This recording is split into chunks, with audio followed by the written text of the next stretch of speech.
사연 주인공에게는 15년 전에 네. 집을 나간 누나가 있었다고 해요. 네. 그런데 이제 이 가출한 후에는 사실 남남처럼 가족의 연을 끊고 살았는데 이 누나가 어느 날 나타나서 5년 전에 사망한 이제 어머니의 유산을 달라고 이제 요구를 한 겁니다. 근데 이제 동생은 어머니 유산은 이 씨인 동생 자신에게 주라고 유언장을 썼다고 그 근거로 이제 상속 분할을 거부를 한 겁니다. 그래서 유언장에는요, 이 재산 중에 부동산은 이제 사회에 증여를 하고 사망보험금으로 나온 5억 원은 동생이 가져라 이렇게 돼 있어서 여기에 대한 소송이 시작이 된 겁니다. 야, 이럴 때 이 누나한테 상속 줘야 되느냐? 그렇죠. 아니면 아니냐? OX 네. 한번 해볼까요? 그러면 줘야 된다. 줘야 된다. O, 네. 아니다 하면 X. X. 네? 저는 O. 상속해 줘야 된다. O 아니면 X.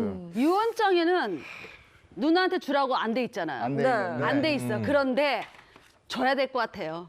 아니 근데 우리 법적으로는 줘야 될것 이거는 같아요. 많이 해봐서 우리가 네. 저희가 그 월요일에 무슨 또 뭐 법코너 때 유류분인가 많이 뭐 배웠죠. 아, 맞아요. 해가지고 네. 줘라고. 정확한 용어는 잘 기억이 안 나요. 아무튼 있었어요. 글쎄, 줘야 될 것 우리- 같아요. 글쎄, 그럴 것 같아. 네. 이게 우리 배웠어요. 이게 아까 우리가 얘기한 법하고 네. 우리 사람 정서하고의 괴리감이 맞아. 네, 네. 이게 그런 것 같아. 그쵸. 자, 우리는 다 이래요. 받을 수 있다고. 전문가 두 분의 얘기를 받아야 들어봐야죠. 우리의 답변은? 변호사 두 분의. X입니다. 사실은 세모예요. 왜냐하면 이거는 그 아이고. 보험금의 수익자가 어떻게 돼 있는지 봐야 되거든요. 그 원칙적으로 여러분 유류분 이제 많이 들어보셨잖아요. 네. 그 상속을 받지 못한 사람은 억울하다. 네. 자신의 몫의 절반을 청구한 게 유류분인데 사실 유류분 제도는 강력해서 웬만하면 받을 수가 있어요. 그러니까 누나 네. 같은 경우에도 원칙적으로는 자신의 상속분의 절반을 청구할 수 있는데 단 유류분에도 예외가 있단 말이에요. 아, 그래요? 그 예외가 바로 보험금입니다. 보험금. 그러니까 유류분 반환 소송을 못하는 자산이 그렇죠. 있다 이거네요. 그 생명보험 드시면 이제 사망할 경우에 생명보험금이 많이 나오잖아요. 뭐 몇 네. 억씩 나온 경우가 있는데 사실 그거는 이 고인의 상속 재산이 아니에요. 왜냐하면 그 보험이라는 건 사망 후에 발생하는 거기 때문에 보험금이 아니라서 예를 들어서 어머니가 본인의 생명보험의 수익자를 이제 특정인 아들로 지정을 했단 말이에요. 네네. 그러면 아들의 이 고유재산인 거예요. 어머님의 재산이 아니라 아들의 고유재산이기 때문에 이건 상속 재산이 아니고 그래서 누나가 거기에 대한 상속분을 전제로 한 유류분 반환 청구도 할 수 없다는 얘기예요. 그렇구나. 맞습니다. 그런데 또 우리가 그 보험 얘기할 때도 많이 말씀드렸는데 그 보험금의 수익자를 그냥 상속인 그게 보통은 기재가 네, 되어 맞아요. 있거든요. 상속인으로 되어 있으면 사실 이게 그 큰아들로 따로 지정이 안 돼 있으니까 상속인에 해당하는 그 누나한테도 그 보험금에 대한 네. 권리가 있는 거예요. 이럴 경우에는 사실 이제 상속이 되어버릴 수 있는 거니까 아주 주의를 하셔야 되겠습니다.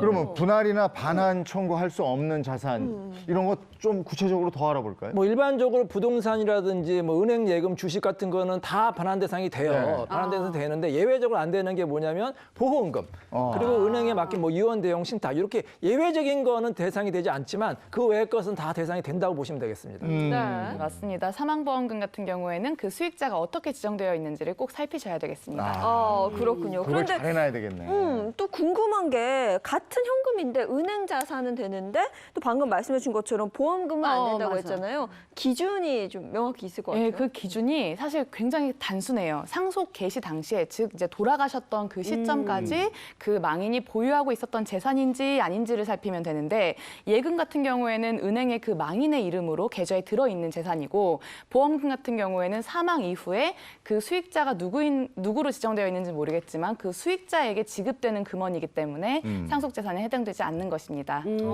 저 이것도 궁금한 게 누나가 15년 만에 나타났잖아요. 그러니까 부모가 사망한 부모의 유산 상속을 받을 수 있는 그 유효 기간이 있을 것 같아요. 뭐 10년 공소시효 이런 것처럼 유효 기간이 있을 것 같아요. 아, 되게 지금 말씀 잘해주셨어요. 예리했어. 내가 예리했어. 제일 중요한 일단 부분이에요. 예리했어. 제품에는 유효 기간이 있고 네. 형법에서는 공소시효라고 합니다. 언제까지 이제 공소를 제기할 수 있는지 네. 여기에서는 민법상으로는 소멸시효라고 하는데요. 이게 이제 상속 개시 그리고 또 내가 반환받아야 될 그런 증여나 유증이 있다는 걸 안날로부터 1년 이내에 행사해야 됩니다. 그리고 또 상속 개시 시로부터 10년 이내에만 청구할 수가 있는데요. 그러니까 만약에 내가 이분이 돌아가신 다음에 상속 이제 그 피상속인이 돌아가신 다음에 10년 후에 그걸 알았다. 이러면은 안날로부터 1년 내긴 하지만 청구가 안 되는 것입니다.